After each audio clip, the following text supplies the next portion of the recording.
Siemanko!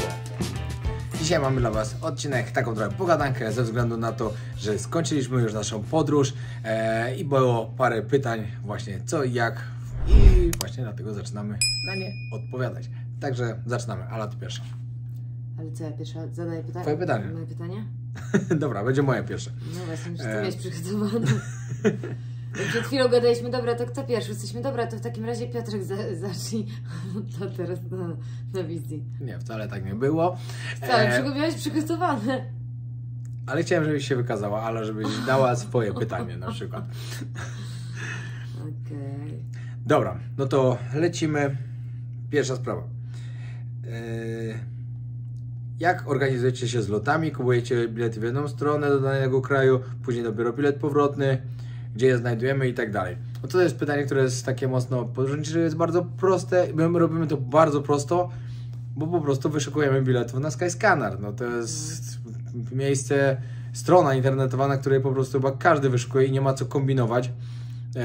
Ale są też jeszcze, można na kajak, jest jakiś kiwi, jest, ale mi się zawsze i tak Skyscanner najbardziej sprawdza. Mi też, najłatwiejsze w użytku przede wszystkim, zawsze można fajną ofertę znaleźć. Ja kiedyś miałem jeszcze tak, że nigdy nie kupowałem od pośredników, ponieważ to nie było takie pewne, czy na pewno wiecie, jak to z pośrednikiem, jakby się coś stało, zawsze wolałem wejść na linię lotniczą i kupić od linii lotniczej, ale teraz przez to, jak się pozmieniały ceny lotów, to przez linię lotniczą bezpośrednio po prostu się nie opłaca, bo pośrednik daje dużo lepsze ceny. A my teraz naprawdę dużo lataliśmy i mieliśmy dalekie trasy. W ogóle jutro to mamy kosmos, już w ogóle nie ma co gadać. No. Żeby dolecieć na Phuket mamy 5 lotów. Najpierw lecimy 2,5 godziny do Chicago, później stamtąd lecimy 7 godzin 20 minut do Frankfurtu, później lecimy o 7 godzin przerwy. Ale koniecznie 8,5 minut. 8,5 godziny lecimy do Indii, nie przerywaj mi, będę to kończył, później do Bangkoku lecimy, a później dopiero na Phuket. Jakbym po drodze gdzieś zgubił Alicję i nie będzie jej w kolejnych vlogach, to znaczy, że ją zostawiłem w Indiach, bo mnie denerwowała. Wiecie, my już jesteśmy razem ze sobą 3 miesiące non-stop, ale nie, no i tak jest okej, nie kłócimy się, bardziej się śmiejemy się. Ale że były święta się nie pokłóciliśmy, a taka jest tradycja świąteczna, że się pokłócić, to najwyższy czas. Mieliśmy bardzo dziwne święta, bo nic nie było tradycyjne, nawet kłótni nie było. No, ale wracając do Skyscannera, to my latamy przez pośredników, ale też wiemy, że różne są sytuacje, że gdzieś tam były loty odwołane, że no nie wszyscy są zadowoleni, więc to jest jakieś ryzyko. No ale jeżeli to jest różnica kilku tysięcy złotych, no to jakby sami musicie podjąć decyzję, czy wolicie ryzykować, czy nie. Bo na przykład jakiś Ryanair, czy jakieś takie tanie linie lotnicze, to moim zdaniem bez sensu kupować przez pośredników. No, tym bardziej, że one często są odwoływane, później dochodzić do swoich jakichś tam, wiecie, praw i tak dalej, to odszkodowań to może być problematyczne, także... No, dobra, teraz było pytanie, ile łącznie hajsu wydaliśmy na tą podróż? Bardzo dużo. Spłukaliśmy się. Totalnie się spłukaliśmy, bo poszło bardzo dużo tych pieniędzy, ale ze względu na to, wiecie, Antarktyda była droga. Rejs później też, ale nie tak drogi jak Antarktyda oczywiście. Ale loty. Na loty bardzo dużo poszło, no. U nas właśnie problem był taki i tu jakby już wiemy, że musimy to zmienić przy kolejnej podróży, że Piotrek bardzo się upierał na konkretne miejsca, które chce zobaczyć. Wiecie, a propos pokazania na filmach, a czasami te loty wychodziły naprawdę kilka tysięcy za osobę w jedną stronę. I myślę, że to... Dobra, do tego wrócimy przy kolejnym pytaniu a propos zmiany, co byśmy zmienili, ale bardzo nas ta podróż dużo wyniosła właśnie ze względu na to, że my mieliśmy jakby określony cel tej podróży i to nie była podróż taka po prostu ruszamy w podróż, tylko jakby celem było robienie odcinków. I pokazania jak najwięcej szczegółów takich po prostu miejsc w danym kraju, które chcieliśmy pokazać, na przykład takie jak takich najpopularniejszych i takich, wiecie, wyciągnąć jakby esencję z każdego kraju i to pokazać. Więc no to nie było takie trochę przemyślane, w sensie może nie, że nie przemyślane było, ale jakby to bardzo dużo koszta pociągnęło i na pewno musimy to zmienić przy kolejnej podróży. Tak, no ale to też jest tak, że przed planowaniem tej podróży, no nie miałem pojęcia, że ceny biletów po prostu będą tak ogromne. W Ameryce, ja ogólnie wcześniej jak byłem w Ameryce Południowej, to wiedziałem, że Ameryka Południowa jest droga, no bo jest. ale nie wiedziałem, że Ale można będzie ją aż zrobić tak. tanio, wiesz, kupisz akurat lot, gdzie Ci pasuje, tu autobusem coś przejedziesz, tu zaoszczędzisz, jakby wiesz, No jak tak. masz pole manewru, to można to zrobić taniej. My tego pola manewru Jak nie masz mieliśmy. rok czasu, żeby to robić sobie. Nie, no bez przesady, rok to nie, No. ale wiesz, nie, Amerykę Południową co najmniej pół zobacz, roku to jest takie ty z Ushuaii minimum. koniecznie chciałeś do Peru. To kosztowało nas kilka tysięcy za osobę. Nie, kilka tysięcy. 3000 za osobę, to ile? 3? Tak. A nie 2? Nie, 3000 za osobę. 1900 chyba. Nie, 3000 za osobę. No to jest kilka. No, 3000 za osobę. A ja wtedy mówiłam, kurczę, może jakiś inny kierunek, gdzie jest taniej, ale wiecie, Piotrek się uparł na Peru. Bo ja chciałem Machu Picchu zobaczyć. I jakby dużo nas to kosztowało. Ale już na pewno z taką drogą podróż nie ruszymy, ale też Antarktydę Nie, no. duże koszty. To była na pewno najdroższa podróż. No. Nie była budżetową podróżą na pewno. Bo Mnie serce bolało, na przykład tak jak ktoś No. mówił, że my tak, że wiecie, taka droga podróż, a to tylko i wyłącznie dlatego, że po prostu to było mocno pod YouTube'a robione, głównie w zasadzie. Tylko i mi na przykład brakowało właśnie takiej przygody i tego, żeby tak pokombinować, żeby zrobić taniej, bo ja lubię, po prostu to jest taki mój styl podróżowania, że ja lubię gdzieś tam sobie pokombinować, że dłużej przejechać, ale właśnie trochę zaoszczędzić, może nie tak, że wiecie, no nie uważam, że jestem tam jakimś cebulakiem, cebulaczkiem, ale jak można gdzieś zaoszczędzić, to jak najbardziej, a tutaj no nie było możliwości, bo nie było czasu. Tak. Pytanie numer 3. Jaki kraj podczas tej podróży zrobił na Was największe wrażenie? Podczas tej podróży ile mieliśmy? 18 krajów odwiedziliśmy? Nie wiem. Około 18 krajów. Byliśmy ponad 3 miesiące w podróży na 5 kontynentach i największe wrażenie na mnie Antarktyda, czyli 7. kontynent na naszej Mnie ziemi. też, ale tak jakbyś miał powiedzieć oprócz Antarktydy, bo to jest pewne, że Antarktyda jest na pierwszym miejscu. Ja mam swojego faworyta. Boliwia chyba. Ja tak samo. No, Boliwia. Boliwia jest piękna, tak naprawdę. Boliwia to jest, nie dość, że natura jest niesamowita. Jak pojedziecie do takiego La Paz, to macie esencję po prostu Ameryki Południowej, że jak sobie wyobrażacie Amerykę Południową, to jedziecie do La Paz i widzicie Amerykę Południową. Taką, jaką chcecie zobaczyć właśnie. Bo na przykład w niektórych miastach, takich jak Buenos Aires albo coś, to nie zobaczycie takiej Ameryki Południowej, jak sobie wyobrażacie, bo to jest niesamowicie nowoczesne miasto. Wiadomo, że fajnie też tam na przykład jak były dzielnice La Paz, znaczy nie La Boca, no to tam była taka Argentyna, którą ja chciałem zobaczyć, tam była kwintesencja tej Argentyny, że tango, te steki, piłka nożna, to była ta Argentyna właśnie. Ale poza tym miasto jest bardzo nowoczesne i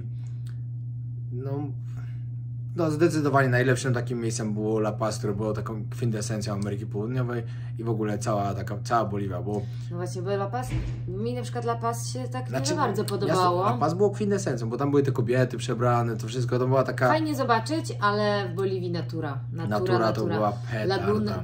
Te różne laguny, Laguna Colorada, Salar de Uyuni, to jest coś, co ja na pewno chcę wrócić do Boliwii.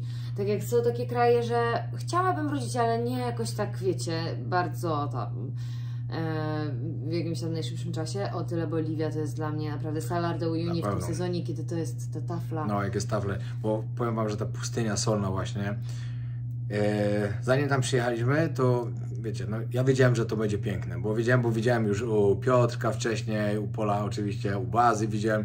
Ja wiedziałem, że to jest miejsce, które chcę tak koniecznie zobaczyć w Ameryce Południowej, że szok. Ale nie wiedziałem, że będzie aż tak piękne. No, ja tak samo. W ogóle Boliwia nas tak zaskoczyła, nie? Że my tak nie za bardzo nastawialiśmy na nic, a tutaj takie ogromne zaskoczenie. No i to było świetne. I właśnie fajnie było sobie z Chile wykupić tą wycieczkę, tam z pustyni Atacamy i pojechać w tą 3-dniową właśnie wyprawę z nimi za $200 od osoby. I w ogóle czasem się zastanawiam, jak im się to opłacało w ogóle za $200 taką wycieczkę robić. Przez to, co tam zobaczyliśmy. Bardzo, bardzo polecamy takie coś. Jak ktoś będzie miał pomysł, żeby odwiedzić Chile, będzie na Atacamie i będzie miał 4 wtedy, bo trzeba jeszcze wrócić, 4 wolne dni, jedźcie sobie na wycieczkę na Salar de Uyuni i to, co zobaczycie po drodze, to jest po prostu złoto. Gwarantujemy. Tak. Naprawdę, jak ktoś pojedzie, nie zawiedzie się. Tak. A teraz przeciwieństwo tego, czyli co Was najbardziej zawiodło w tej podróży? Też mamy chyba to samo. Na pewno to samo. Na pewno Karaibskie Wyspy. Niektóre. Nie wszystkie. Oczywiście były też fajne, ale niektóre tak. Uważam, że po prostu rejs jest tak przygotowany, że wiadomo, że oni tam pływają po prostu od wyspy do wyspy, bo one są tak ułożone, że tam się po prostu od jednej do drugiej płynie, bo są blisko siebie. Ale no jakbym miał zrobić taki rejs marzeń po Karaibach, to na pewno połowę z tego bym wywalił, zostawił innymi. Myślę, że tu warto jedną rzecz sprostować, że zobacz, że my tych wysp też dobrze nie poznaliśmy i wydaje mi się, że gdybyśmy zrobili taki rejs swoim własnym katamaranem, na przykład z grupą znajomych, myślę, że zupełnie inaczej byśmy odebrali te wyspy i wydaje mi się, że tu powinniśmy kiedyś dać drugą szansę, jak na przykład będziemy mieć okazję właśnie na taki rejs ze znajomymi i wyruszyć. No ale ja też uważam, że jak sprawdzaliśmy na przykład, nie będę teraz mówił jaka wyspa, ale sprawdzam, co jest najpiękniejsze na tej wyspie. I widzę tak, czarna plaża, bo to wyspa wulkaniczna, jakiś niski wulkan, który jest oczywiście nieaktywny i wodospad, który ma 5 metrów. Nie dla nas, tak, nie dla nas, bo chyba o Dominice mówisz, nie? Teraz. No, to żadne wrażenie na mnie to nie robi, ale to też może ze względu na to, że już widzieliśmy bardzo dużo w życiu i takie... I trudniej nas zaskoczyć po prostu. No i takie rzeczy po prostu już nie robią wrażenia, no. No, ale... Myślę, że to nie jest tak, że dla wszystkich to się nie będzie podobało. A jeszcze chciałabym tylko powiedzieć, bo tam jakby ludzie mówili, że narzekamy, tak? Ale wiecie, my też nie jesteśmy cyborgami, którzy mają przyklejony uśmiech do twarzy i po prostu wszystko jest pięknie, wspaniale i tak dalej. Chcemy też pokazać to, co, no, wiecie, nam się też nie podoba, bo myślę, że byśmy byli bardzo niewiarygodni, gdybyśmy mówili tylko, że wszystko jest super no. I tylko to pokazywali. No, bo jesteśmy ludźmi, tak jak każdemu, coś się podoba, coś się nie podoba, coś się lubi, czegoś się nie lubi, no to nam akurat te wyspy karaibskie nie przypadły. No i właśnie to jest też ważne, że pamiętajcie, że coś, co nam się na przykład nie podoba, Wam się może podobać, jasne, ale nam nie musi się to podobać. To samo, co Wam się nie podoba, nam akurat może się podobać. Ja naprawdę życzę, żebyście trafili na fajniejszych ludzi niż my, bo to, że my trafiliśmy na niefajnych ludzi, wcale nie oznacza, że tam wszyscy są źli. No właśnie, o tym nie wspomnieliśmy, o tych oszustwach na tym. O tym właśnie, jak tam traktowali turystów miejscowi. To było bardzo, bardzo przykre, że... No, niefajne to było bardzo. No nie było... Nie... Ja się nigdy z czymś takim nie spotkałam. Wiecie, jakby naciągactwo jest w różnych krajach, ale tu było naprawdę bardzo takie niefajne. No ale dobra, przejdźmy do pozytywnych. Lecimy dalej. Czy nadal uważasz się za niskobudżetowego podróżnika? Na moje już dawno nie. No to ta podróż na pewno nie była niskobudżetowa, nawet była bardzo niebudżetowa. Wysokobudżetowa, przepraszam, pomyliłem. Wysokobudżetowa, ale to też ze względu na to, że były takie drogie kierunki. Ale mamy już w planach, znaczy tak sobie rozmawiamy na razie o tym. Poczekajcie, bo wiecie... Bo jeszcze się zmieni 100 razy pewnie, bo już się zmienia. Ale jedno jest pewne, żadna nasza podróż już nie będzie taka droga, no. Bo naprawdę jesteśmy spłukani i jesteśmy... Ja naprawdę mam takie, że to nie jest w ogóle mój styl, żeby aż tak, wiecie, ja uwielbiam czasami sobie pozwolić na jakiś tam fajniejszy hotel i tak dalej, ale mi brakuje też troszkę przygody w takich... Tak, jeśli nasza kolejna... ale też nie ma, bo była też oczywiście ta wyprawa do Boliwii, przecież to była taka niskobudżetowa i taka bardziej przygoda w Peru też, raczej niskobudżetowo się staraliśmy, że jakby to nie było tak, że my cały czas, wiecie, wydawaliśmy dużo kasy. A i pamiętajcie, że na przykład takie Chile jest bardzo drogie. Bardzo, bardzo drogie jest Chile. W Argentynie może być tanio, jak wymieniacie uczyńciarza. To jest najważniejsze, byście uczyńciarza wymieniali na ulicy, wtedy będziecie dobrze dali. Nasz pierwszy pobyt w Argentynie bardzo drogi, drugi bardzo tani. Także o tym pamiętajcie. W ogóle pomiędzy naszym pierwszym pobytem a drugim, na przykład waluta tak się zmieniła, że na $100 dostawaliście parę tysięcy tych ich więcej, co to było bardzo dużo pieniędzy. Tego dalej nie rozumiem, nie zrozumiałem nigdy. Nawet ludzie mi to tłumaczyli, jak to działa. Ja i tak nie jestem w stanie sobie tego uświadomić. To jest czarna magia. Jak to? Aha, a wiecie co jeszcze najlepsze? W banku dostawaliście mało. Na ulicy dostawaliście raz tyle. A jak to się nazywa? Western Union jeszcze więcej wam dawał. I jak to działa? No to jest... Ale wracając do sedna sprawy, to nie była niskobudżetowa podróż i na pewno to była nasza ostatnia tak wysokobudżetowa podróż. I na pewno wracamy do tego, żeby niskobudżetowo podróżować, ale pamiętajcie, że też jak się podróżuje w dwójkę, nie da się spać cały czas w hostelach. No jasne, zresztą nie chce się. Poza tym... się nie chce, a drugie, że mamy swoje potrzeby, a w hostelu ciężko. Nie, to nie o to chodzi, ale też mi o to chodzi. Dlatego nie mogę spać cały czas w hostelu. Dobrze, ale wiecie, to jest też inaczej, jak są dwie osoby to czasami wychodzi taniej pokój wziąć albo w tej samej cenie, co łóżko w dormie, więc... A poza tym, ja nie wiem, czy ja bym chciała już tak aż bardzo nisko budżetowo podróżować, bo aż takiej potrzeby nie mam. Nie wiem, czy Ty masz taką potrzebę, żeby aż tak, wiecie, jakiś challenge sobie robić, że jak najmniej wydać kasy. Ja nie mam takiej potrzeby. Na pewno nie lubię wydawać dużo, bo lubię, jak jest taka przygoda i takie kombinowanie, gdzie tutaj można zaoszczędzić, ale nie mam takiej potrzeby, żeby jak najmniej, po prostu, że będę sobie żałowała na, wiecie, na łóżko. A ja uważam też, że wiecie, tak całkiem nisko, bardzo nisko budżetowo się podróżuje. Jak trzeba po prostu liczyć każdy grosz i nie ma się tych pieniędzy tak, żeby tak nie wiadomo jak podróżować, ale z czasem jak już na przykład się zarabia na tym YouTube i tak dalej, stać Was na więcej, to ja nie jestem w stanie sobie na przykład żałować, że pójdę zjeść coś, co mi nie będzie smakowało, albo mogę na przykład za 10 zł zjeść coś, co będzie przepyszne, bo już po prostu aż tak nie muszę liczyć każdego grosza, dzięki całe szczęście, że się tak udało, że fajnie się kanał rozwija i mogę sobie pozwolić na więcej. Zobacz, jak chcesz pokazać jakieś atrakcje na przykład, nie? Wolisz wydać jakby kasę na tą atrakcję i ją pokazać, że jakby nie musisz się, wiesz, tak strasznie szarpać. A czasem na przykład było tak, że jak zaczynałem podróżować, no nie było mnie stać na jakąś atrakcję, żeby iść i tam nie szedłem, a teraz na przykład jest inaczej, no to wiecie, no zupełnie inaczej to może wyglądać, no. Ale przechodząc do sedna sprawy, kolejne podróże planujemy bardziej budżetowe. Ta po prostu była taka droga, no bo wyglądała jak wyglądała. Tak wyszło, po prostu tak wyszło. Tak wyszło. I zdecydowanie jeszcze chcę zmienić to, że po prostu chcę więcej trenować, znaczy trenować siłownie, jakieś tam bieganie i tak dalej, trenowaliśmy cały czas. Ale że więcej chodzić na treningi, tylko też nie w każdym kraju była możliwość. W sensie. Tak. I mam nadzieję, że w przyszłych podróżach wrócę do tego stylu i będę to robił. Dobra, to lecimy dalej. Teraz właśnie pytanie, kiedy jakaś kolejna walka? I czy to będzie walka na Fame? Na Fame raczej nie będę walczył już. Chciałbym dostać kontrakt na High League. High League to jest teraz organizacja, która naprawdę niesamowicie mocno się rozwija. Tam przeciwników na pewno by mi nie brakowało, tak jak był taki problem właśnie w Fame'ie. Także celuję teraz w High League, chciałbym z nim mieć kontrakt i tam bym chciał dalej walczyć. No, to by było tyle. Dobra, lecimy dalej. Dobra, to teraz pytanie ode mnie, w sensie nie dosłownie ode mnie, tylko od obserwatora u mnie. Jeszcze wyjaśnię coś, ponieważ robiliśmy pytania na YouTubie, na moim Instagramie i na Ali Instagramie. Tak. Czemu aż tyle krajów w tak krótkim czasie, nie lepiej mniej i pobyć dłużej w danym miejscu? Ja mam odpowiedzieć? No. To ja odpowiem.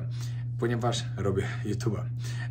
Po tylu latach, po 4 latach, jak pracuję właśnie w ten sposób, robię blogi, wiem, jak szybko ludzie potrafią znudzić się jednym krajem i po prostu jak jest się w jednym miejscu i nagracie ileś już tam odcinków z tego, szczególnie przy daily vlogach, bo nie mówię, jak się wypuszcza odcinek raz na parę dni, to jest oczywiście inaczej, ale jak robicie daily vlogi, to musicie mieć intensywność i musicie ludzi cały czas zaskakiwać nowymi miejscami, bo po prostu zaczynają się nudzić i te wyświetlenia strasznie spadają. I teraz też tak było w sumie, że tak wychodziła trasa, tak była ułożona. Nie, po prostu jakby twój styl jakby podróżowania, nagrywania jest taki, że wolisz przyjechać na krótko do jakiegoś miejsca, bardzo mocno to wycisnąć w jak najkrótszym czasie i ruszać gdzieś indziej. Właśnie nie lubię nudzić po prostu w danym miejscu. Dla mnie po prostu siedzenie tydzień w jednym mieście i nic nie robienie, tylko po prostu, żeby powiedzieć, że tam jestem, to jest totalnie bez sensu i strata czasu. Mówisz o mieście, bo byliśmy po kilka dni w jednym kraju, ale już to sobie ustaliliśmy, że po prostu będziemy musieli kiedyś tak wrócić do tych miejsc, bez robienia YouTube'a albo bez takiego ciśnienia i sobie na spokojnie te miejsca zobaczyć, bo dla mnie na przykład było za mało, jakby za szybko i mam taki niedosyt z niektórych miejsc. Tak. Jest coś, co byście zmienili i zrobili inaczej? W czym? W podróży ogólnie czy w życiu? W podróży, to były pytania o podróży. W podróży? Nie. Dla mnie, moim zdaniem, zrealizowałem praktycznie plan, który miałem przed podróżą w 100%, jedynie ostatni odcinek się nie udał, który przylecieliśmy właśnie tutaj, gdzie nagrywamy, czyli w Filadelfii, ale po prostu dlatego, że pogoda pokrzyżowała nam plany i niestety ten wyjazd jest mocno w plecy, bo wydaliśmy dużo pieniędzy, żeby tu przylecieć. Wiecie, spędzaliśmy święta w pokoju hotelowym w zimnie, bez jedzenia, bo wszystko zamknięte, zamiast, nie wiem, wcześniej do Tajlandii sobie polecieć, ale jakby... To jest niezależne od nas. Po prostu... i też tak jest w życiu. Czasami coś się udaje, czasami coś się nie udaje. i tyle. No, ale poza tym to jestem bardzo zadowolony z tego, jak wyszło. Antarktyda wyszła super, wyświetlenia naprawdę świetne, odcinki. Nowy Jork też chyba, odcinki niesamowicie, Nowy Jork dobrze. Były kraje, które mniej ludzi interesowały, na przykład Boliwia i Peru, Boliwia i Chile. Ale wiesz, ciężko powiedzieć, czy to tak mniej ludzi interesowało, dlatego że my wtedy też byliśmy na Antarktydzie i też nie miałeś tego za bardzo jak też jak udostępniać i tak dalej. Ale te kraje miały właśnie najniższe wyświetlenia. Ale tak to jakby patrzeć na całą podróż, ogólnie na całą, to jestem bardzo zadowolony. Czyli nic byś nie zmienił? Nie, nic bym nie zmienił. No to ja bym zmieniła właśnie to, że bardziej bym się starała patrzeć na te koszta, żeby jakoś to bardziej jeszcze minimalizować. My staraliśmy się minimalizować, ale tego się nie da. Nie wszędzie się udawało. No. Dobra, to twoje następne? Tak, ale tu się powtarza koszt. Dobra, a ile kosztował rejs na Antarktydę? Właśnie przed chwilą oglądaliśmy odcinek kolejny z Antarktydy, bo wiecie, jak my mieliśmy po prostu w podróży tyle czasu, że my nawet swoich blogów nie oglądaliśmy po tym, jak one wychodziły. I teraz na przykład nadrabiamy jeszcze Antarktydę, coś jeszcze innego i tak dalej. I tak jest wiele z nich jeszcze, których nawet nie widzieliśmy. Także ja po prostu mam pełne zaufanie do Grzesia i on wrzuca nawet nie wiem co. Tak to wygląda. Koszt na Antarktydę, ogólnie sam rejs, jako rejs, kosztował $4,999 od osoby, ale były dodatkowe koszty, takie jak przewalutowanie, tak, prowizja banku, dolecieć. Ale wiecie, my jeszcze w ogóle to zrobiliśmy w momencie chyba tego dnia, co dolar doszedł do 5 zł. Więc, przebił euro. Więc pomyślcie, że ile my straciliśmy kasy na naszej dwójce. Wiecie, $10,000 i wiecie, kosztowało 5 zł. No.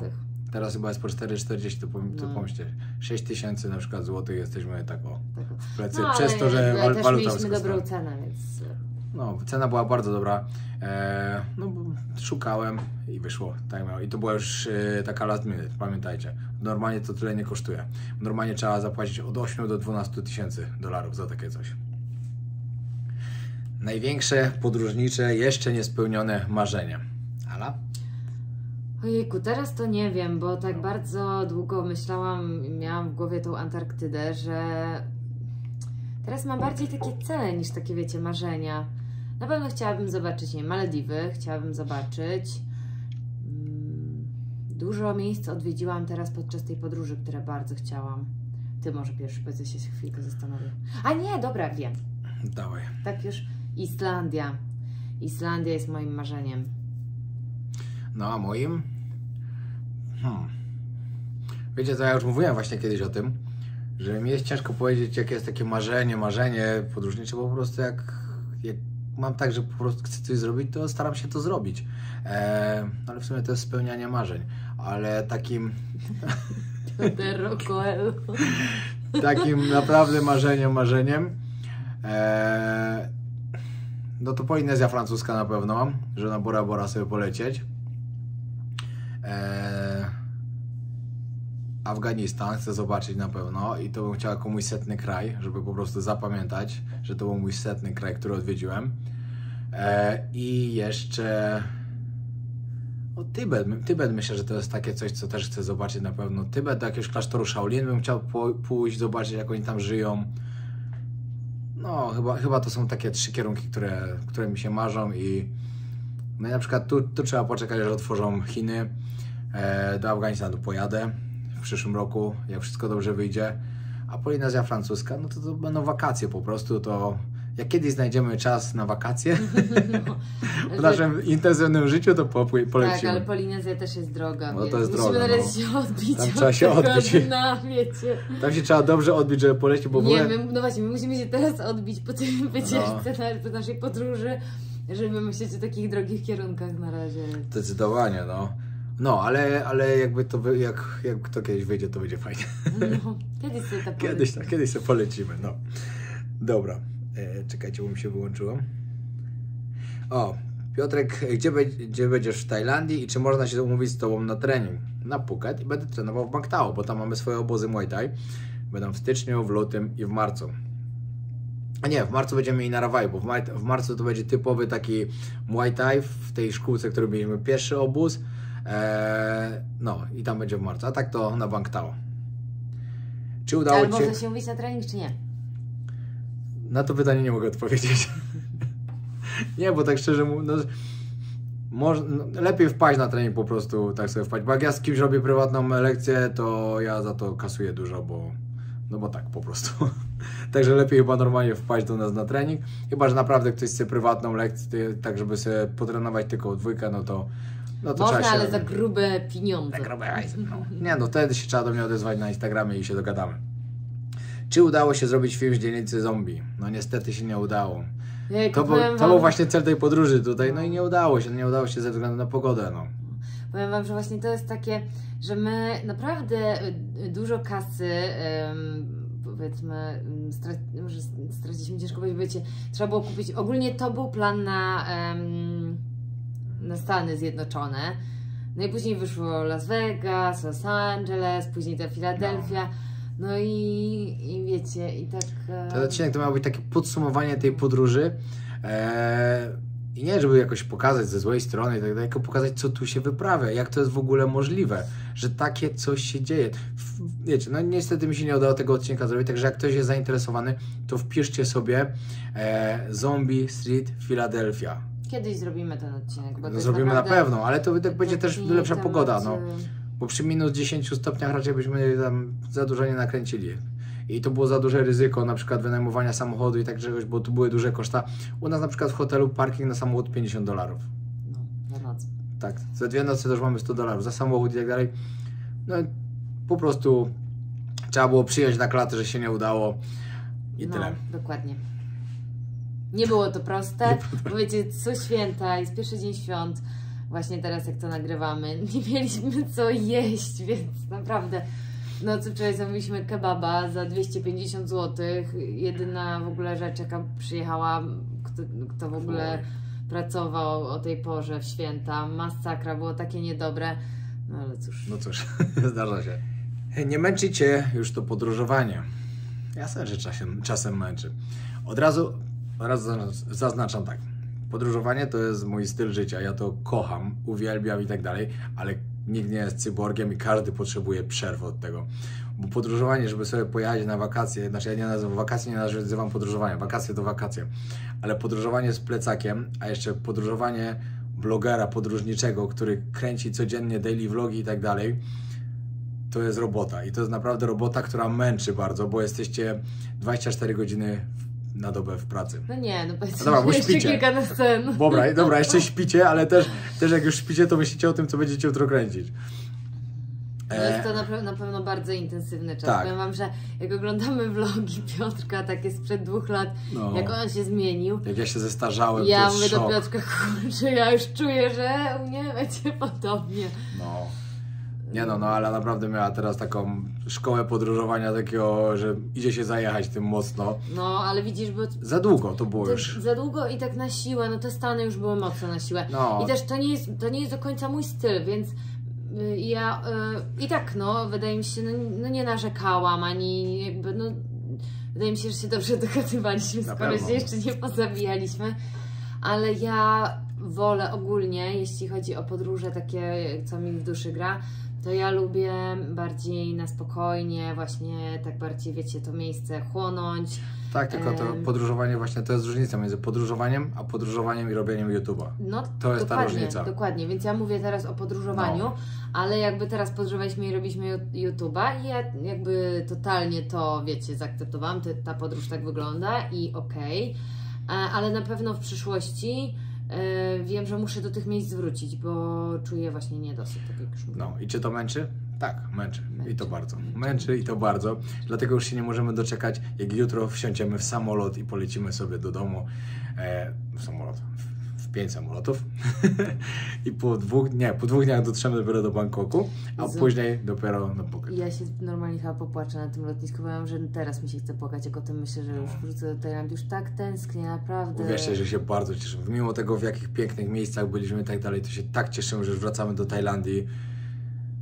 Nie ma miejsca, w którym po prostu się czujemy lepiej w życiu niż w Tajlandii. I ja im więcej miejsc poznaję, im więcej podróżuję, tym bardziej się upewniam właśnie w tym, że Tajlandia to jest takie moje miejsce i że ja po prostu najbardziej, że Tajlandia jest najlepsza pod każdym względem. Tak, teraz pytanie do Ali. Zobaczymy, co powie. Nie, już się boję. Podaj, Alu, 3 cechy, za które najbardziej cenisz Piotrka. Jezu, tylko 3? O właśnie, to przecież lista może być długa. Naprawdę, ambicja, szczerość, lojalność, no mów, humoru. Nie, no mów. Ale ja naprawdę tak uważam. Ja gdybym miała powiedzieć jedną osobę, którą najbardziej podziwiam, to jest to mój narzeczony, naprawdę. Bo jest mega pracowity i fajny gościu z niego. Ogólnie to jest spoko gościu. Ogólnie spoko gościu, ale tak połowa powie, że przecież ja nie pracuję. Nie, naprawdę, słuchajcie, ja już tyle razy była taka sytuacja, że już naprawdę tak nie chciało się, wiecie, robić, to jest, tak jak ty dzisiaj dobrze powiedziałeś, że to jest jak, czasami to jest jak wyjście o 6 rano. Ja dzisiaj, po prostu... żeby iść kręcić vloga, ja po prostu pół godziny chodziłem po pokoju, walczyłem sam ze sobą. Gdzie -6, bez ubrań. No, musiałem wyjść i przez 2 godziny gdzieś chodzić, nagrywać, pokazać. Dobra, chciałem jeszcze też wyjść, bo chciałem sobie zrobić zdjęcie pod pomnikiem Rockiego oczywiście, bo być w Filadelfii, tego nie zrobić jako fighter. To... Wiesz, żeby tego nie spłycać, bo to nie chodzi tylko o to jedno wyjście, tylko że to naprawdę jest czasami takie, że masz dosyć, że chcesz odpocząć, a to jest tak jakbyście byli na jakimś, nie wiem, projekcie w pracy bardzo intensywnym, gdzie trzeba, wiecie, dużo robić przez 3 miesiące. To jest naprawdę bardzo męczące. Ja miałam takie momenty, że mówiłam, kurde, no naprawdę, że nie dam rady. O tyle Piotrek, no on nie miał po prostu takich momentów. I wyjścia. Stop. Trzeba było się ubrać i wyjść i robić swoje. Tak, nie było takich momentów totalnego odpoczynku i no ja nie znam drugiej tak ambitnej, tak pracowitej osoby. Jeszcze do tego 2 treningi dziennie. Bo pamiętajcie, mój cel to 1 000 000 subskrypcji na YouTubie i to zrobię. I ja wam to obiecuję. Dlatego trzeba teraz trochę robić. No, dlatego trzeba ich kupić na jakiejś pakistańskiej stronie. Nie, właśnie to jest ten problem, że jak kupisz, to później nie dostaniesz znaczka, bo system widzi, że ty masz kupiony. Nie, oczywiście żartuję, ja wiem, ale moim celem jest złoty przycisk od YouTube. I ja po prostu o tym śnię i ja to marzę i ja to dostanę. A w ogóle jak dzisiaj, powiem wam coś, zobaczyłem, wyskoczył mi na YouTubie, dużo osób pewnie z was go kojarzy, ale ja na przykład nie kojarzyłem. Taki jestem YouTuberem. Mr. Beats.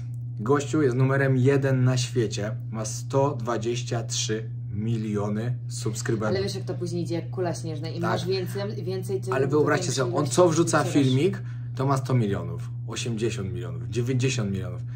I to jest Amerykanie. Ja sobie nie wyobrażam, ile on milionów dolarów miesięcznie zarabia z YouTube. To jest po prostu niesamowite dla mnie. I dodatkowo oprócz tego widziałem, że on ma jeszcze 5 innych kanałów, na których ma na przykład 15 milionów, 20 milionów i tak dalej. To już się napędza samo, wiesz. To już jest po prostu jak już masz takie zasięgi, to już dużo łatwiej jest ci dotrzeć do nowych ludzi, nie? No, ale moim celem skromnym jest 1 000 000. Takim skromnym celem jest 1 000 000 i wtedy będę się czuł spełniony na YouTube. I to będzie świetne. Dobra, musimy kończyć, bo jest 24. Tak, dobra, możemy kończyć. To były jeszcze parę pytań, ale... A poczekaj, a może ty mi powiesz, jakie cechy? Musimy kończyć, także dobrze, ale że o tym wspomniałaś. Dziękujemy bardzo, że oglądaliście. W ogóle chcemy wam bardzo podziękować, że byliście z nami. Czekajcie, przerwę? Sorry, musiałem przerwać, bo mi się to długo nagrywało, później się ciężko to wysyła. Chcieliśmy wam bardzo, ale to bardzo podziękować, że byliście z nami w tej podróży, że wytrzymywaliście nieraz nasze narzekanie, że byliście na dobre i na złe, że dla tych, którzy w ogóle oglądali wszystkie odcinki z tej podróży, to jest mega szacunek. Nie, bo to jest naprawdę, ludzie poświęcili, tak jakby to zsumować, no to parę dni na oglądanie naszych vlogów, naszej podróży i na tym, jak żyjemy i co robimy, i to jest naprawdę bardzo fajne. Bardzo miło mi z tego powodu i dziękuję wam za to serdecznie. No fajnie naprawdę, że jesteście. Nie mogę, bo... Ale jakbym jakąś przemowę robił. Ja powinnam jakąś statuetkę teraz wręczyć. Ale kupiłaś mi Oscara w Hollywood, no dawaj. Nie wiem, o co chodzi. Ale bardzo dziękujemy za te dni. Na te godziny. Byłem w Hollywood po prostu 2 dni temu i mi się udzieliło. Na dobre i złe. Szkoda, że nie ma tego mikrofonu. Jeżeli jestem w garniturze, to wtedy lepiej wygląda. Ale i zobaczycie, że nie ma łazience. Nie no dobra, naprawdę dzięki wielkie jeszcze raz i zostawcie subskrypcję, jak Wam się podobało do końca roku. Mam nadzieję, że dobijemy najwięcej. Kolejne odcinki to już... kolejny odcinek to będzie podsumowanie całego roku, jak wyglądał nasz cały rok. Jezu, nowa przemowa. Piotrek nie lubi, jak się z niego śmieje. Nie lubię, jak mi się ktoś wtrąca w to, co mówię. Także kolejny odcinek to będzie już podsumowanie całego roku. Wszystko od początku, co i jak nasze podróże i w ogóle to w sumie będzie podsumowanie naszego związku, bo tak to się zaczęło. I na końcu już zaczynamy później Bangkok, wracamy do Tajlandii. Także dziękujemy wszystkim, chcę życzyć szczęśliwego nowego roku. Tak jest. I żeby Wam się wszystko dobrze układało. Pozdrawiamy.